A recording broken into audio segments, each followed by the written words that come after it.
Pernah nggak sih kamu ngerasa kayak lagi bawa beban berat banget, tapi nggak kelihatan?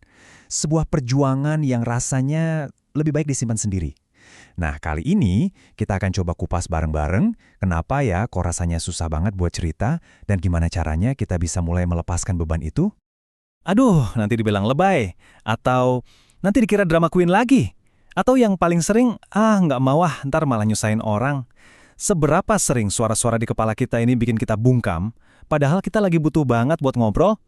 Inilah inti dari ketakutan yang akan kita bedah sama-sama. Kalau kamu pernah ngerasain hal ini, aku mau bilang satu hal. Kamu nggak sendirian, serius. Perasaan kayak gini tuh wajar banget kok. Ini bagian dari pengalaman kita sebagai manusia.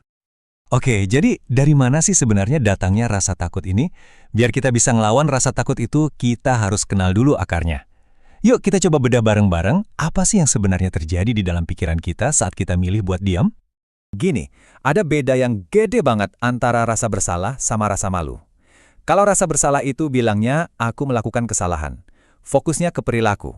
Tapi, rasa malu ini yang bahaya. Dia bisikin sesuatu yang jauh lebih dalam. Aku adalah sebuah kesalahan. Nah, serangan ke identitas diri inilah yang bikin kita lumpuh dan takut buat terbuka. Nah, di budaya kita di Indonesia, rasa malu ini kadang jadi lebih kuat karena ada konsep aib. Tahu kan? Kayak ada tuntutan nggak tertulis gitu untuk nyimpen masalah pribadi demi jaga nama baik keluarga atau harmoni. Ini nambahin satu lapisan beban lagi di pundak kita yang bikin makin susah buat cari bantuan. Coba bayangin deh, tiap kali kita coba cerita, itu kayak kita lagi ngetuk pintu. Kalau setiap kali ngetuk, pintunya malah dibanting di depan muka kita, entah itu dikritik, diremehin, atau dicuekin, ya lama-lama kita bakal berhenti ngetuk kan? Nah, itulah yang namanya kehilangan rasa aman psikologis. Kita jadi belajar kalau diam adalah pilihan yang paling aman. Diam itu mungkin rasanya aman, kayak sembunyi di dalam benteng. Tapi ada harganya loh. Ada biaya tersembunyi yang harus kita bayar untuk tinggal di dalam benteng itu. Yuk kita lihat dampak nyatanya. Dan ini penting banget buat kita sadari, beban emosi yang kita pendam itu nggak akan anteng-anteng aja di dalam pikiran.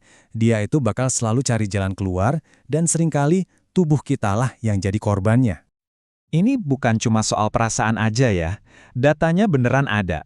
Penelitian nunjukin kalau terus-terusan mendem emosi itu bisa ningkatin resiko penyakit jantung, bikin sistem imun kita lemah, bahkan bisa nyebabin nyeri fisik kronis yang nggak jelas penyebabnya. Emosi kita itu lagi ngomong lewat tubuh kita. Nggak cuma fisik loh, secara mental, diam 1000 bahasa ini bisa memicu kecemasan dan depresi. Kita mungkin mulai ngerasa mati rasa, kayak nggak nyambung sama perasaan sendiri. Dan yang paling perih, ini bisa bikin jarak sama orang-orang yang kita sayang, yang akhirnya bikin kita ngerasa makin sendirian. Tolong ingat ini baik-baik ya. Emosi yang kita pendam itu nggak akan hilang. Dia nggak menguap gitu aja. Dia cuma numpuk di dalam, kayak tekanan di dalam botol soda yang dikocok-kocok. Cepat atau lambat, tekanan itu bakal cari jalan keluar. Dan ledakannya bisa jauh lebih parah. Oke, kita udah lihat ya betapa beratnya beban dari diam. Sekarang, kita balik halamannya. Kita lihat sisi yang penuh harapan. Karena di balik rasa takut buat cerita, ada sebuah kekuatan yang luar biasa yang nunggu buat kita temukan. Berbagi cerita itu lebih dari sekedar curhat loh. Ini adalah proses aktif untuk membangun ketangguhan diri. Saat kita bicara, hormon stres di tubuh kita berkurang. Kita ngasih kesempatan buat diri sendiri untuk tumbuh dari luka. Dan yang paling penting, kita mematahkan mantra dari rasa malu yang selama ini bikin kita ngerasa sendirian di dunia. Ada satu konsep psikologi yang keren banget. Namanya disclosure reciprocity. Sederhananya gini, waktu kamu berani buat terbuka, tanpa sadar, kamu itu lagi ngasih izin ke orang lain untuk melakukan hal yang sama. Keterbukaanmu itu nular, dan dari sanalah hubungan yang tulus dan dalam itu bisa terbangun.